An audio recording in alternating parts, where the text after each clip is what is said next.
Chers amis, je vous souhaite la bienvenue pour ce culte, un culte ayant comme thème l'échelle de Jacob. Et vous connaissez certainement l'image, c'est un des récits les plus connus de la Bible.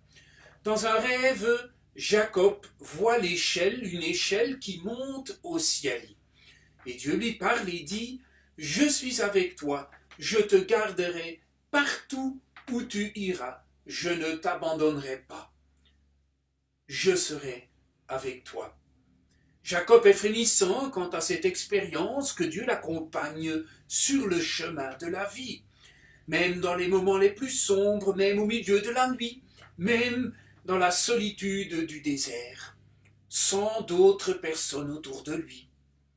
Et Jacob s'écrie « Le Seigneur est en ce lieu et je ne le savais pas. » Il prend acte, oui, il prend acte que Dieu l'Éternel a été présent, qu'il est présent et qu'il sera présent, car le lieu sacré de sa présence est en lui. Chers amis, vous qui partagez ce culte avec nous, Dieu est là. Il est dans nos églises, dans nos foyers, dans nos cœurs. Et c'est bien pour cela que nous allons célébrer ce culte d'une façon spéciale, en écoutant des lectures qui seront lues au temple et certaines parties du culte qui seront célébrées à la maison. Et c'est ainsi que dans ce culte, nous lions deux lieux sacrés, notre maison et la maison de Dieu. Dieu, en effet, se ne laisse pas enfermer dans un lieu de culte. Il est présent dans le cœur de chacun de nous. Et Jacob s'écrie dans la solitude, quand il a rencontré Dieu, « Oh, ce n'est rien d'autre que la maison de Dieu, la porte du ciel. » Et cette porte, chers amis, chers frères et sœurs, en fait, c'est son cœur. Il entend le Seigneur lui dire « Je me tiens à ta porte et je frappe. » Désormais, ses yeux brillants de la nuit traversée. Et maintenant, il peut continuer sa route, il peut assumer son destin. Et comme nous sommes appelés à continuer notre route, je me tiens à la porte de ton cœur et je frappe. Le Seigneur nous invite à ouvrir cette porte. Que la grâce et la paix vous sont données de la part de Dieu notre Père et de Jésus-Christ, notre Seigneur et Sauveur. Amen. Chers amis, chers paroissiens, le chant est communautaire, ça, tout le monde le sait. L'expérience de chanter ensemble est une expérience unique. Malheureusement, maintenant ce n'est pas possible. Mais vous connaissez peut-être aussi le récit de Paul et Silas qui chantent dans leur prison. « Voici, Seigneur, le jour de la lumière. » Et je vous invite à d'abord regarder et méditer le texte qui vous sera passé dans une petite vidéo.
Béni soit l'homme qui s'appuie sur Dieu, Dieu sera son appui.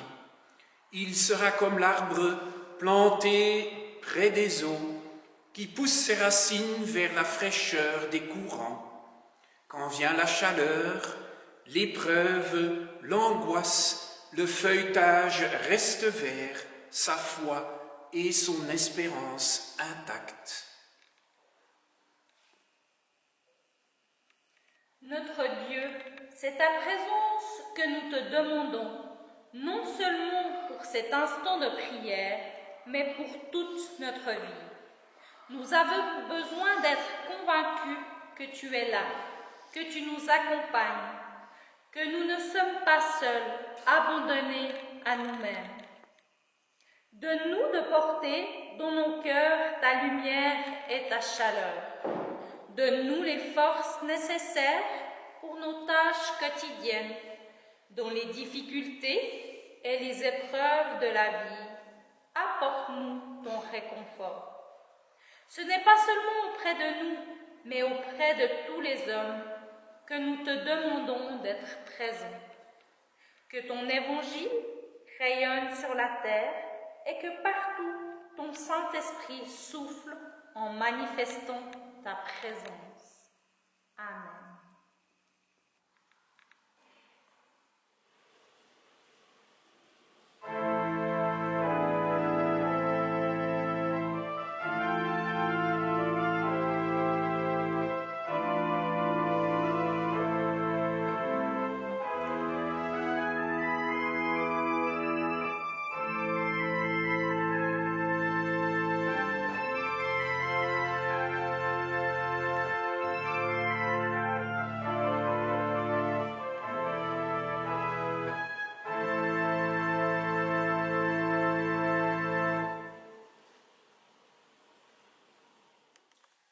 Le Seigneur dit à ses apôtres, « Je vous laisse la paix. » Cette paix, la sienne, n'est pas dans l'ordre lorsque l'ordre écrase, et n'est pas dans le silence lorsque le silence naît de la répression, et n'est pas dans la résignation, car la résignation est indigne à l'homme.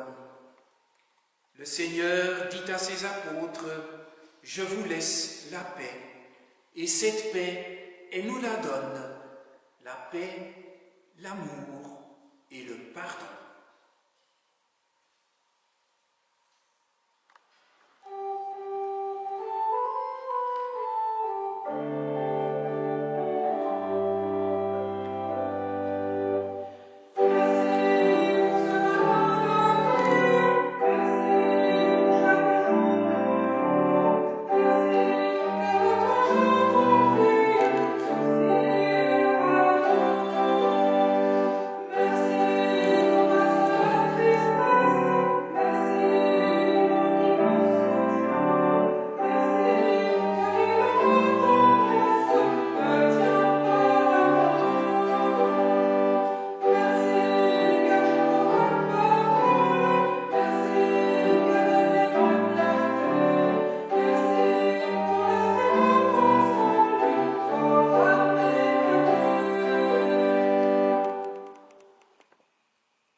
Chers amis, puisqu'il plaît à Dieu de nous conserver dans son amour, employons notre vie entière à son service et ne pensons, ne disons, ne faisons rien, ne soit pour lui plaire et obéir à sa volonté.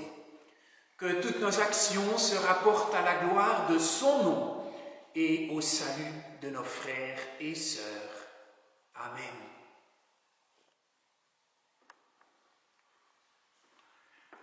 Avant d'écouter les lectures, je vous invite à prier. Seigneur, que ta parole parle à nos cœurs et nous dise ta tendresse et ta joie pour nous, comme pour ce monde. Amen. Nous lisons dans la Genèse, au chapitre 28, les versets 10 à 22. Jacob partit de Beersheba et se dirigea vers Haran. Il atteignit le lieu où il allait passer la nuit, car le soleil s'était couché. Il y prit une pierre pour la mettre sous sa tête et dormit en ce lieu. Il eut un songe. Voici qu'une échelle était dressée sur la terre. Son sommet touchait le ciel et des anges de Dieu montaient et descendaient. Le Seigneur se tenait près de lui. Il dit, « Je suis le Seigneur, le Dieu d'Abraham, ton père, le Dieu d'Isaac. La terre sur laquelle tu es couché, je te la donne, à toi et tes descendants. Tes descendants seront nombreux comme la poussière du sol. Vous vous répondrez à l'Orient et à l'Occident, au nord et au midi. En toi et en tes descendants seront bénies toutes les familles de la terre. Voici que je suis avec toi, je te garderai partout où tu iras, et je te ramènerai sur cette terre, car je ne t'abandonnerai pas avant d'avoir accompli ce que j'ai dit. Jacob sortit de son sommeil et déclara, « En vérité, le Seigneur est en ce lieu, et moi je ne le savais pas. » Il fut saisi de crainte et il dit, « Que ce lieu est redoutable. C'est vraiment la maison de Dieu, la porte du ciel. » Jacob se leva de bon matin. Il prit la pierre qu'il avait mise sous sa tête. Il l'adressa pour en faire une stèle. Et sur le sommet, il versa de l'huile. Jacob donna le nom de Bethel, c'est-à-dire maison de Dieu, à ce lieu qui auparavant s'appelait Luz.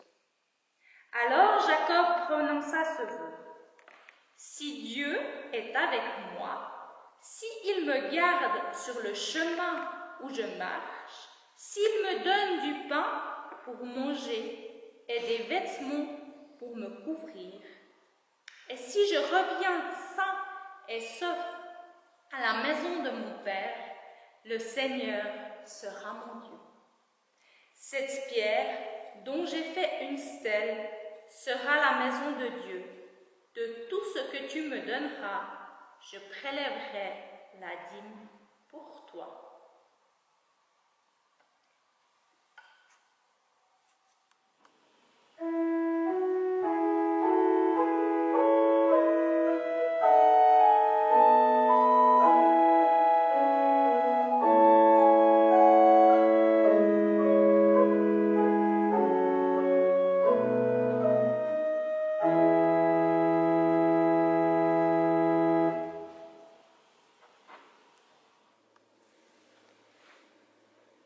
La deuxième lecture est un extrait d'une lettre de Paul. Il l'écrit à la paroisse de Philippe. Nous lisons dans le 2e chapitre. S'il est vrai que dans le Christ on se réconforte les uns les autres, si l'on s'encourage avec amour, si l'on est en communion dans l'esprit, si l'on a de la tendresse et de la compassion, alors, pour que ma joie soit complète, ayez les mêmes dispositions, le même amour, les mêmes sentiments, recherchez l'unité. Ne soyez jamais intrigants ni vaniteux, mais ayez assez d'humilité pour estimer les autres supérieurs à vous-même. Que chacun de vous ne soit pas préoccupé de ses propres intérêts. Pensez aussi à ceux des autres.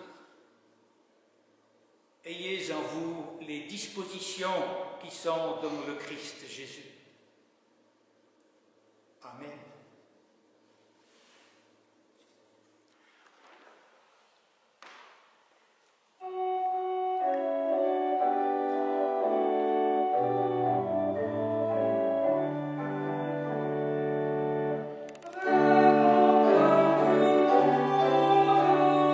Thank you.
un beau récit dans l'évangile de Jean, au chapitre 4, les versets 5 à 10. Jésus arrive donc à une ville de Samarie appelée Sychar, près du terrain que Jacob avait donné à son fils Joseph. Là se trouvait le puits de Jacob. Jésus, fatigué par la route, s'était donc assis près de la source. C'était la 6e heure, environ midi. Arrive une femme de Samarie qui venait puiser de l'eau. Jésus lui dit: « Donne-moi à boire. » En effet, ses disciples étaient partis à la ville pour acheter des provisions. La Samaritaine lui dit: « Comment? Toi, un Juif, tu me demandes à boire? À moi, une Samaritaine? » En effet, les Juifs ne fréquentent pas les Samaritains. Jésus lui répondit: « Si tu savais le don de Dieu, et qui est celui qui te dit: « Donne-moi à boire », c'est toi qui lui aurais demandé, et il t'aurait donné l'eau de vie.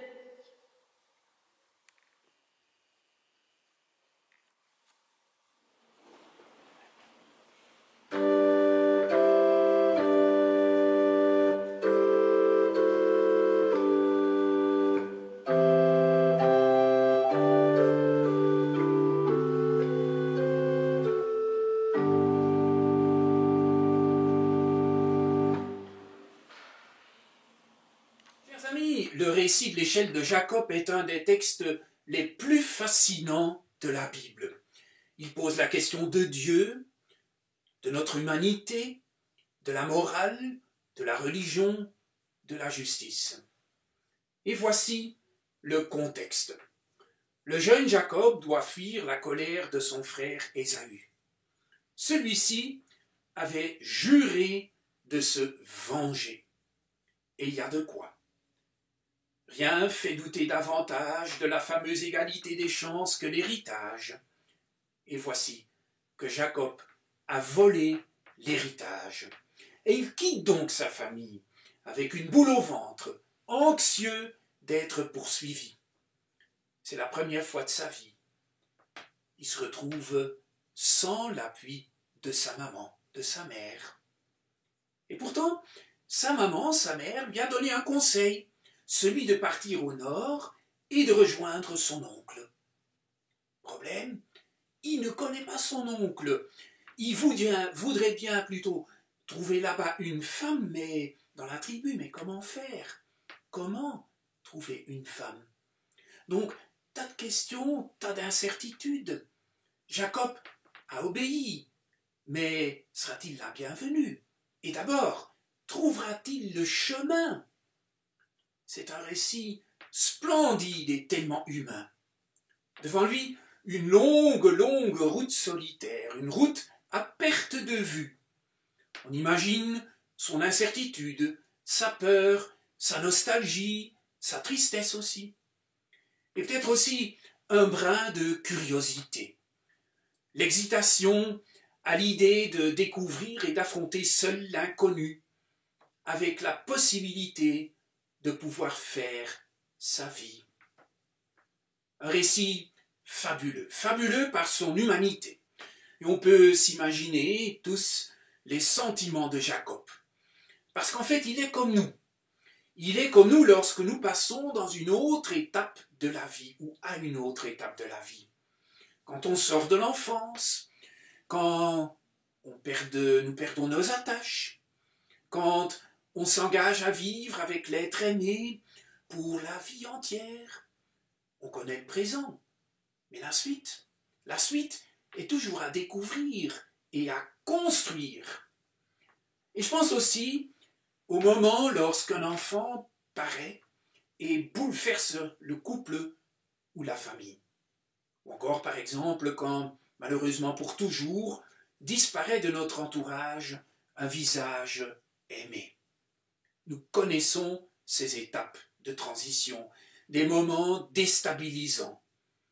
Nous avions l'intention d'y penser ensemble au temple aujourd'hui, pendant le culte du souvenir, pendant lequel nous commémorons et nous nous rappelons tous ceux et celles qui nous ont précédés vers la lumière de la vie éternelle l'année passée, ou l'année écoulée plutôt. Mais la vie est faite d'incertitude, d'inquiétude d'une part et de solitude d'autre part. À ces sentiments inconfortables se mêle parfois aussi de l'espoir, de l'excitation devant le futur qui s'ouvre devant soi. Et il marche, Jacob. Il marche tellement avec l'énergie de celui qui fuit, avec l'énergie de celui qui espère. Et il est tellement dans son propre monde qu'il ne voit pas le soir arriver. La nuit le surprend, comme parfois la nuit aussi nous surprend, lors du décès d'un être proche par exemple. Est-ce qu'il n'est point préoccupé? Le récit n'en dit pas plus. Peut-être est-il à ce point préoccupé. Mais en tout cas, la nuit tombe vite dans le pays, comme parfois dans notre vie. Un seul coup de téléphone qui nous annonce la mort de l'autre pour faire effondrer toute notre existence. Oui, parfois la nuit tombe vite, dans la vie aussi. Jacob est au milieu du désert, et il prend une pierre comme oreiller, un beau symbole qui exprime la dureté de sa situation. Mais elle annonce aussi une solidarité, une solidité plutôt inattendue, et manifestera un socle donné à la vie. Il va bientôt la découvrir dans un rêve. Un rêve? Le rêve n'est-il pas mensonge? Eh bien non. C'est par le rêve que nous nous projetons vers l'avenir pour construire un monde meilleur. C'est par le rêve que nous nous engageons dans la vie avec un compagnon, avec une compagne, pour construire la vie, construire l'avenir. Et Jacob rêve, mais son rêve ne le transporte pas vers son passé. Il ne le transporte pas vers son passé avec nostalgie, regret, remords, ni vers l'avenir d'ailleurs avec ses angoisses. Son rêve le conduit dans une autre dimension. Elle le conduit vers le ciel ouvert, vers une échelle plantée en terre et dirigée vers le ciel, et les anges qui montent et qui descendent. Ce rêve qui le place dans la lumière divine. Il lui redonne la confiance qui lui manquait, l'énergie pour poursuivre sa route, l'expérience de la proximité de Dieu qui l'accompagne sur son chemin. Vous savez, le parcours de Jacob est aussi le nôtre. Comme le sien, notre chemin est vite bordé de pierres. Les pierres blanches des événements heureux, les pierres grises ou même plus sombres des fardeaux. Oui, chers amis, en temps de pandémie, nous en prenons pleinement conscience. Nos chemins de vie sont bordés de merveilles, mais aussi d'inquiétude et de douleur.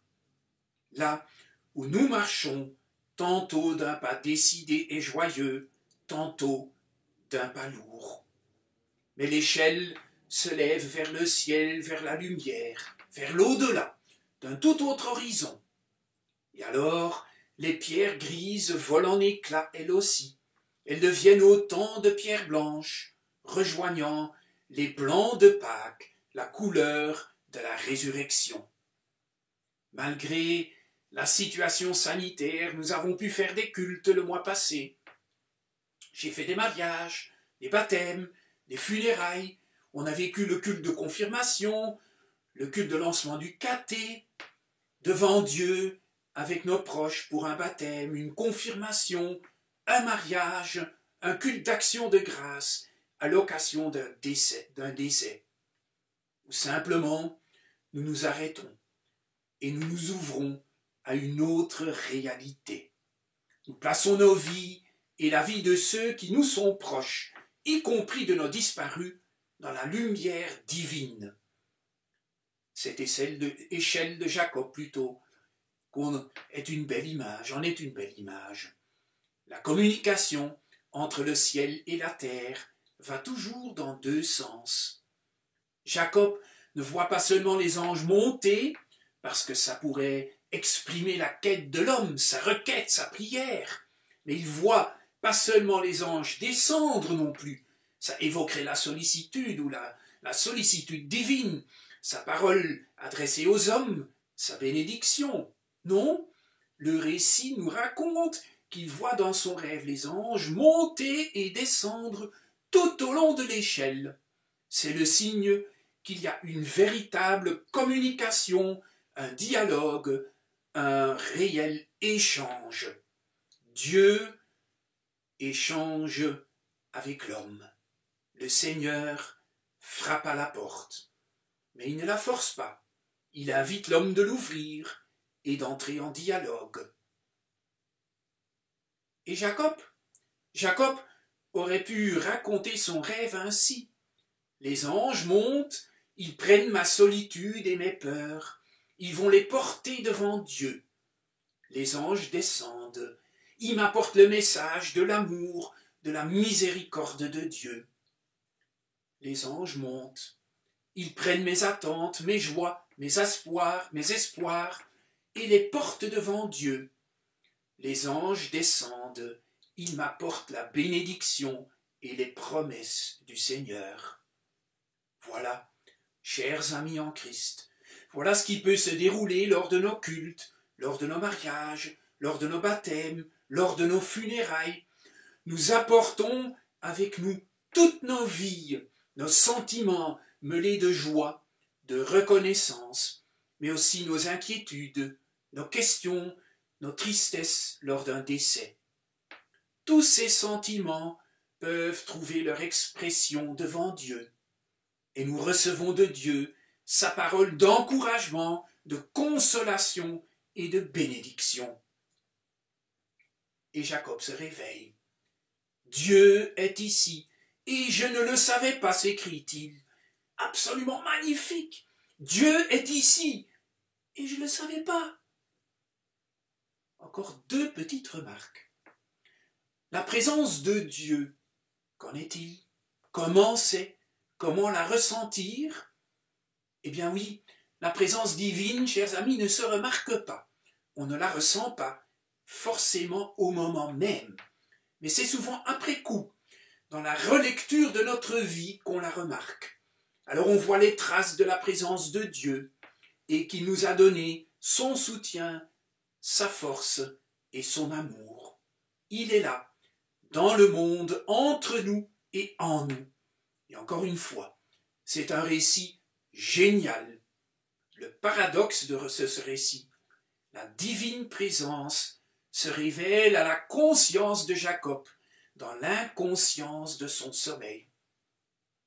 Oui, Dieu peut être un compagnon invisible et nous ne le savons pas. Il est là, sans doute, ce Dieu de nos parents, de nos grands-parents, de nos ancêtres, précisément au cœur même de ces périodes inconfortables et de changement, dans toutes les transitions de la vie. Voilà. Reste encore cette phrase magnifique. C'est ici la maison de Dieu, la porte du ciel. Là où Dieu est, nous sommes dans sa maison, comme à la maison. C'est là que pour nous s'ouvre le ciel, cette communication entre Dieu et l'homme.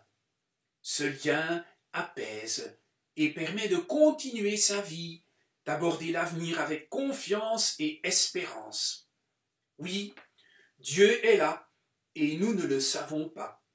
Il est peut-être justement là où nous nous arrêtons dans notre course et nous emmène tout éclairé de sa bénédiction pour reprendre notre route et avancer sur nos chemins caillouteux.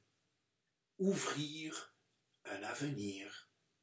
C'est ce que le Seigneur fait et il nous invite à le suivre. Amen.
Je vous invite à la prière.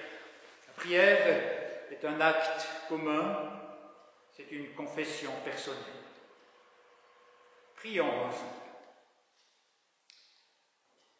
Seigneur, toi qui es au-dessus de nous, toi qui es l'un de nous, toi qui es aussi en nous, fais que tout le monde te voie aussi, en moi, que je te prépare le chemin.